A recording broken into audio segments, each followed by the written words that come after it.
Hey folks, today we're doing something a little different. We're going to do everyday carry knives. This is not exactly firearm related, obviously, but most of us carry a pocket knife more than we carry a firearm. Even a pocket knife is almost universal. It's really just a handy thing to have all the time in some form or another. And I'm not talking about hunting specific. I'm not talking about necessarily like a tactical knife. These are literally the pocket knives that you might carry for just day-to-day life. I use a knife all the time. And this is I'm opening packages, I'm opening a thing of food, I am opening mail, I am sharpening a pencil, you know, life. So let's get to it. Now, I've got a selection here. And we kind of go from really old school. I've got an old Barlow Monarch here. And this, I doubt that's focusing. There we go. This is an old farm knife that my grandfather used just around his farm. And, you got, I'm not even sure they're real bone handles, but they're at least simulated bone handles.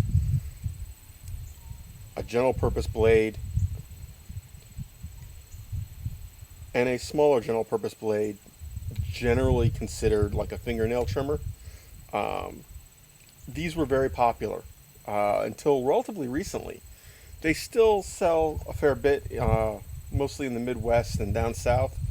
People who are not looking for a tactical style knife, they're not looking for a quick open.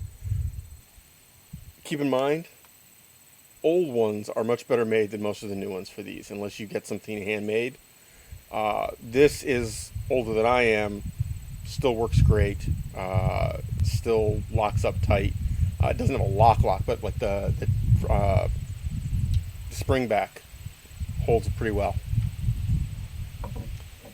Then you go to a very traditional, if you grew up anywhere, small town world, you've seen these.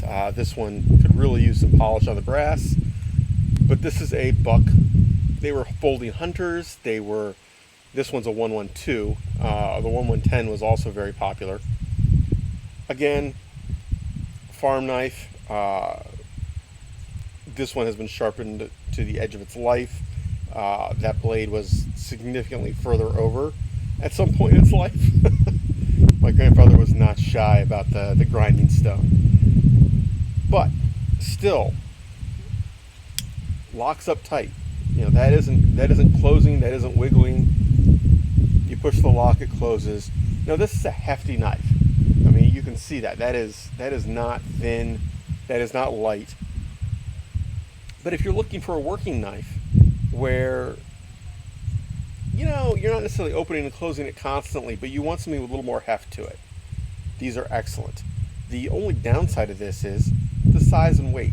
Really, it is, and the no one-handed opening. These days we're all kind of addicted, right? But a classic, still a goodie. Doesn't scream, "Oh my God, he's got a knife!" when you take it out. It's kind of, I don't want to say it's a gentleman's folder, but it's kind of just old school enough that people don't respond the same. And then we have a trio of modern designs. Now, these are different designs, all in the same family. Okay, that is key. They represent a much larger group of knives. And we'll talk about the differences there in a minute. But basically, we have small, medium, large, except that the large is easier to carry than the medium. So let's get to that. The medium, this is a kit knife. I'm not sure who all is making these. I got this from, I believe, Midwest Knife Maker Supply. I'm not sure about that. But they're kit, and you put them together. There's a little bit of work to be done. It isn't perfectly ready to go, but nothing major. If you can do any kind of do-it-yourself stuff, not a problem. Now, this one, I didn't put the thumb stud in. because it's got the flip back and it opens pretty easily. I didn't feel the need for the thumb studs. However, again, it is relatively chunky. Not bad. And it is a very light knife. This is significantly lighter than that buck knife. I'm a real fan of this one. I like the contours. It's got a nice curved, comfy shape. And, the light color doesn't scream tactical, but the blade is kind of dark and tactical-y. But it doesn't get a whole lot of negative attention, right? Not my first choice, and I'll explain why. My first choice is a Kershaw Cryo. And the reason for that is it's thin. Okay? This width, top to bottom, side to side, is my everyday carry. It accumulates dust. But it is thin. So when I put it in my pocket, just take the multi-tool out of the pocket. So when we put it in your pocket, it's comfy. It's out of the way. You barely notice it's there. This one is at least 50% thicker.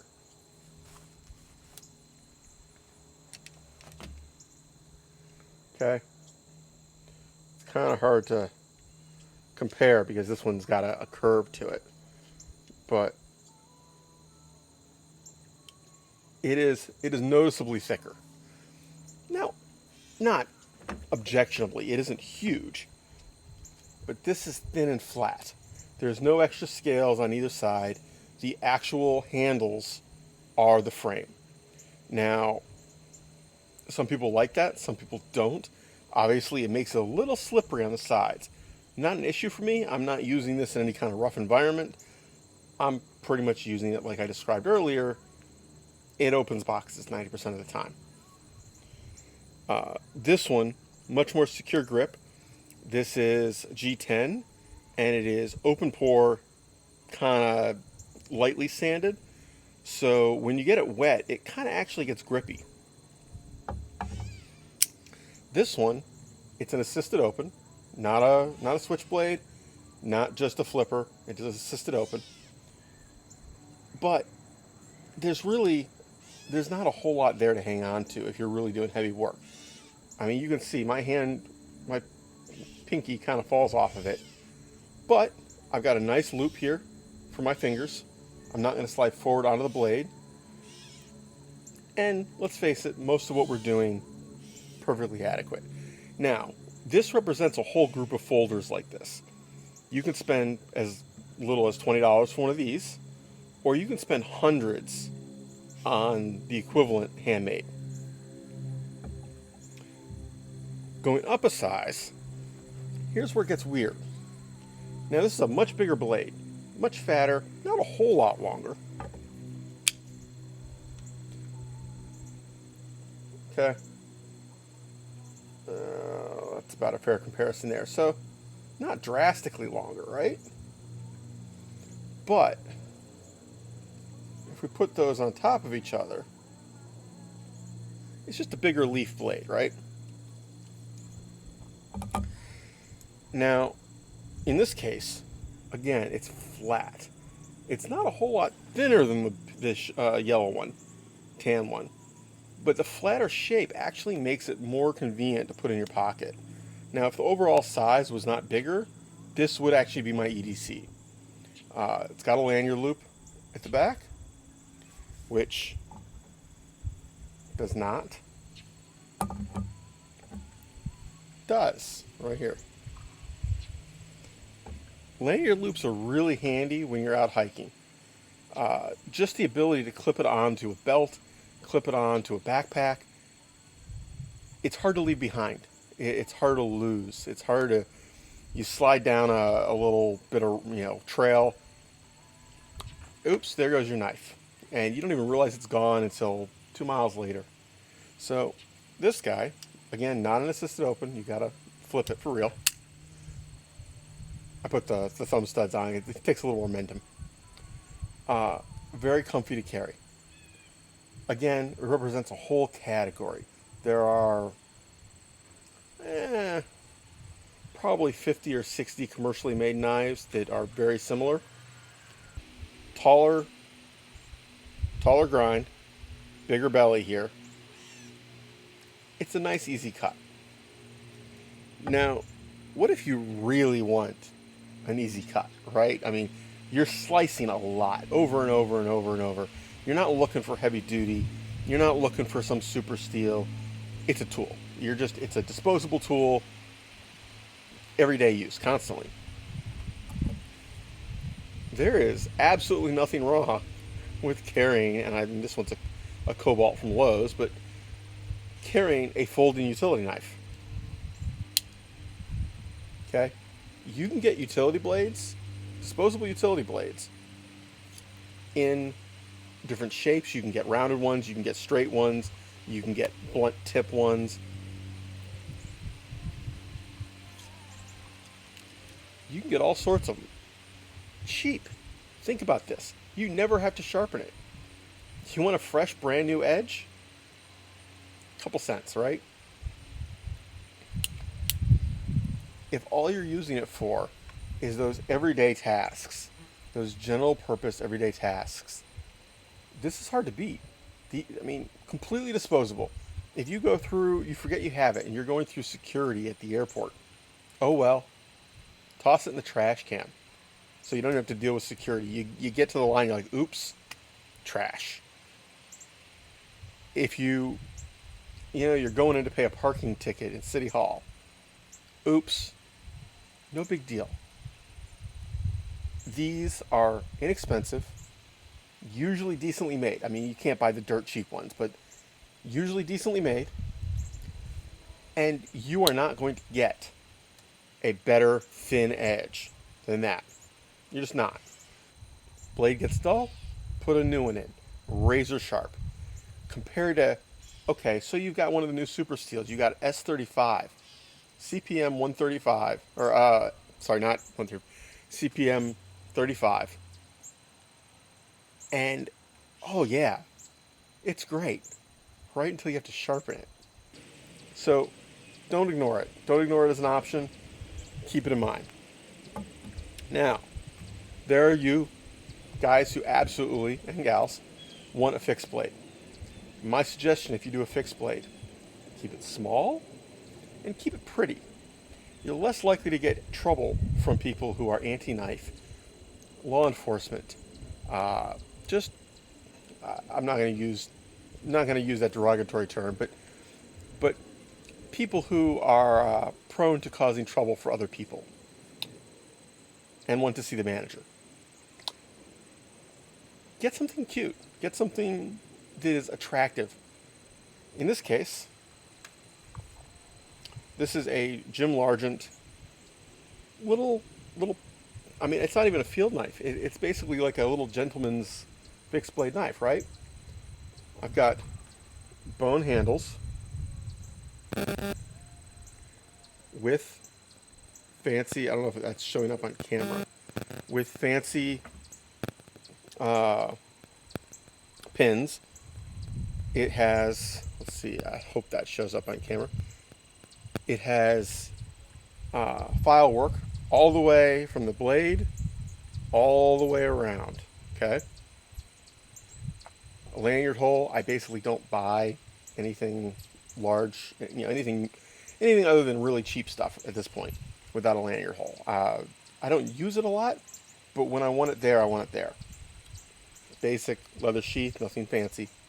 But this is small, attractive enough that it is not going to freak people out necessarily. I get more comments about, ooh, that's pretty, than I do about, why do you have a knife? Okay? So, again, not a tactical tool, not a heavy duty, but 90% of the time, that's not what we're doing. 99% of the time. Now, I have two of these. I have one that is much more utilitarian, much shorter, fatter blade. Could be used as a skinning knife, mostly for small game. I use it literally at my desk for opening packages and just sharpening pencils and general work at my desk. And these are, they were two handmade custom knives. I bought them in a store, but they are glorious knives, way, way nicer than that purpose. But the same idea holds. Now, if you watch several of the YouTube celebrities in the knife world, right, or in the gun world right now, gun fishing, you might have noticed the carrying on your belt sideways has become a thing. Now, again, they're using sheaths similar to this, and they're using knives similar to this in size and design. And the reason for that is it's small enough to fit. It's not in the way. It is comfortable, doesn't weigh a whole lot, and it'll get the job done the vast majority of the time. Now, if that's not good enough for you, if you live in the backwoods and encounters with bears are not so uncommon, and panthers come for lunch, you can always go big. That's a knife, right? This is a Mark Redmond from Illinois tactical Tonto. Now, I don't know that Mark is still making these. This is kind of a weird design, but this was part of a Christmas event knife makers did, and very glad I won it. It is an awesome knife. He makes awesome knives. Got my lanyard hole. Easy, basic pins. There is nothing exotic about the design of this knife in terms of the materials. What it is, I don't even know if I can show it. He's got all the little edges are tapered, eased. The handle is very nicely contoured. This is a knife for use. Now, the design, it was more of it's cool than practical for a lot of stuff. But it is a heavy-duty blade. I have used this, and I'm very sorry, Mark, if you're watching this. I doubt you are, but if this gets passed along to you, very sorry. I have used this actually to chop down briars and things because it's what I had handy, and I had gloves on, and I said, we'll do it. Worked great. But overall, it was more of a concept than something that is practical. But it's a popular concept. That heavy-duty Tonto design, westernized a bit, is popular. People like them. They are extremely good at being jabbed into things where there's a lot of resistance. Not so much that they're going to penetrate deeply, but that they can get through.